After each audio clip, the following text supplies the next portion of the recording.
Nakadisgrasya pala ako dito mga kabayan ng salamin. Tingnan nyo dito sa itaas at sasabihin nyo sa akin kung magkano kaya yung presyuhan ng ganito. Napakamahal pa naman dito ng materyales.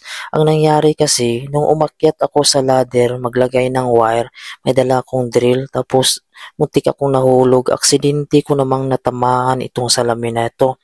Itong project na to, ito pa yung first time na gumawa ako dito. Dahil nga ito ay patapos. Dapat nung April ay tapos na ito. Ngayon ay October na, hindi pa rin natapos. Bali yung company namin, ang sabi ng kasama ko dito, nagbabayad sila dito dahil na penalty na dapat tapos na nung April. Ngayon ay October na, so araw-araw silang nagbabayad. Kami naman ay kinuha kami dito para backup lang na maglagay kami dito ng mga wire. Alam nyo ba dito, halos siguro nasa 40 piraso na ceiling ang tinanggal or nasa 100 or 150 meters ang layo nito para lagyan ng wire na kulang. So, 4 na wire ang ilagay dyan mga kabayan. So, habang naglalagay kami ng wire dyan, ay aksidente ko namang natamaan itong salamin. Muntik kasi akong nahulog sa ladder. Ang problema ko nito, baka i-charge sa akin ng company. Hindi ko lang alam mga kabayan kung ano yung patakaran nila dito.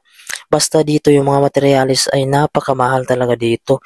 Ang sabi nga ng kasama ko dito, pag bumili ka daw dito ng sarili mong bahay, umaabot daw sa 3 million or 4 million Danish kroner. Kung sa piso pag mga kabayan sa Pilipinas ay nasa 30 to 30 million pesos. Ang sabi ng kasama ko mga kabayan, yung nabasag ko daw na salamin baka aabot na yun ng mga 40,000 Danish kroner kung ipagawa daw yun. Kung nasa piso na yun ay nasa 320,000 pesos. So kulang na kulang mga kabayan yung isang buwan na sahod ko. Hindi pa tayo makapadala sa Pilipinas. Nung tinamaan ko nga ng drill yan sa isang kanto niya lang ay biglang kumalat. Pumikit pa nga ako mga kabayan, baka kasi ang sabi ko ay nanaginip lang ako. Pero nung binalikan ko ay talagang basag talaga. Kasi hindi talaga kasi ako sanay mga kabayan sa ganito na yung imbis na yung sasahurin mo ay ibabayad mo pa dito kung sakali pabayarin tayo ay talagang sayang na sayang talaga yung pera. Pero pasalamat na din ako dito dahil nga hindi tayo na disgrasya at safe tayo. Pero hindi mawala sa isip natin mga kabayan dahil nga nandito tayo para kumita ng pera. Imbis nakikita tayo, ay nakadisgrasya pa tayo dito ng salamin kung maaari pa tayong babayaran dito. Imbis nga makatulong tayo sa company para mabawasan nga yung mga penalty dito ay mas lalo pa akong nakadagdag dito. Pero hindi naman natin sinasadya talaga yung disgrasya. Kasi kung may nangyari sa akin mga kabayan ay mas malaki pa yung mababayaran nila. Dahil nga may insurance naman tayo dito sa company na tinatrabahuan ko. Sa nangyari na ito ay naging lesson na din sa akin na mag-ingat sa bawat galaw. Dahil nga nasanay ako na mabilis yung galaw natin mga kabayan. Itong project na to kasi dapat tapos na ito. Nakalagay na ito lahat ng ceiling.